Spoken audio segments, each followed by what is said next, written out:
Bob Lauriski was one of the greatest basketball players ever to play for Logan High School. He was born on September 27, 1951, in a small coal mining town, Dragerton, Utah, and passed away on October 31st of 2014 in Logan, Utah. In 1965, his father was transferred to Raton, New Mexico for work. Basketball opportunities were not great there, so his mother, determined to make the most of Bob's talent, moved him back to Utah, where he became a standout player at Logan High School from 1968 and 1969, and was All-State and later named Mr. Basketball for the state of Utah in 1969. He went on to play at Utah State University from 1970 through 1973 and finished his All-American Aggie career with 1,266 points and 720 rebounds. He averaged 16 points and 9 rebounds a game and finished with 32 double-figure rebound games, 31 double-doubles, and 5 straight games in 1972 with double-figure points and rebounds. In 2005, Lauriski was named to USU's All-Century basketball team. When he graduated, Lauriski ranked number 5 all-time Aggie scorer and number 4 all-time rebounder. Lauriski was always a smart player and known as a hard worker. After finishing his basketball career, Bob excelled in several sales positions until he pursued his second calling in life as an outdoorsman, bird hunting with his favorite companions, his loving dogs. Towards the end of his life, he was known to come watch Logan High basketball practices and games, where he was a great supporter for the Grizz. He was always energetic with the players and coaches and could make everyone laugh. Bob Lauriski had the unique ability to relate to anyone. He was the perfect teammate. He was fun to play with and hard to play against.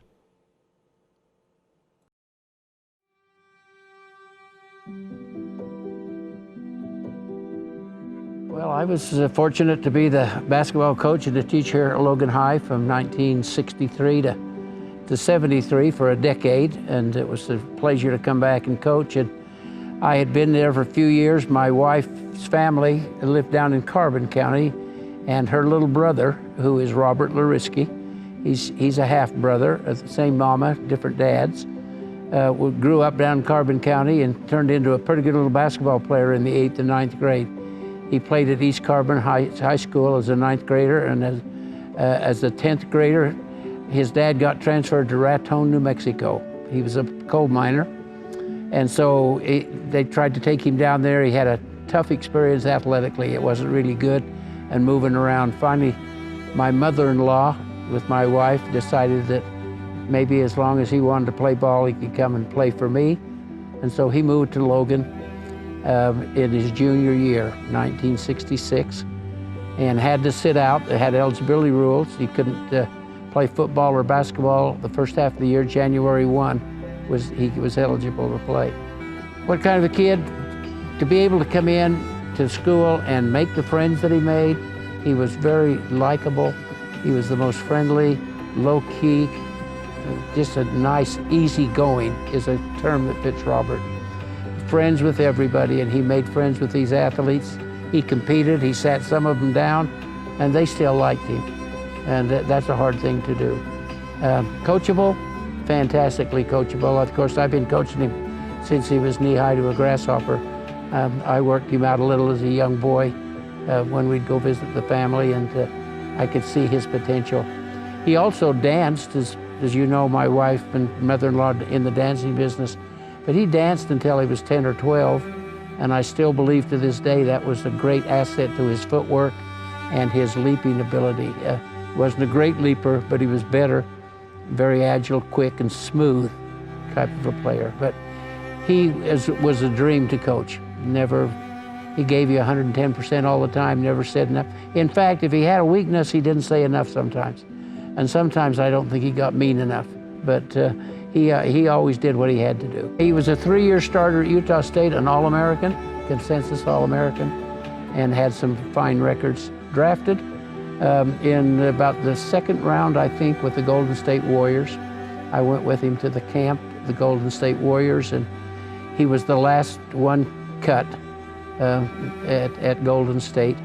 And we probably figured that's the best because there wasn't a lot of opportunity there, but he was being recruited. And I had a good friend that was an agent overseas, and he decided, got a job in Italy, and the Italian job was more lucrative and a better opportunity for him to play immediately.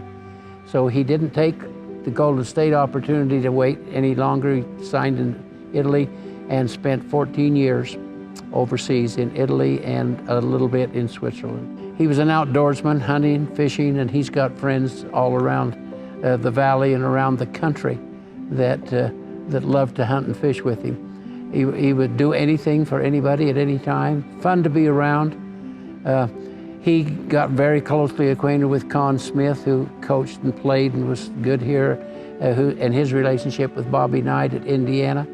And he got caught up in that hunting, fishing nonsense of the Bobby Knight and Con Smith and went with them. He ended up being a professional guide for fishing with the Utah Jazz, Malone, Stockton, and those guys.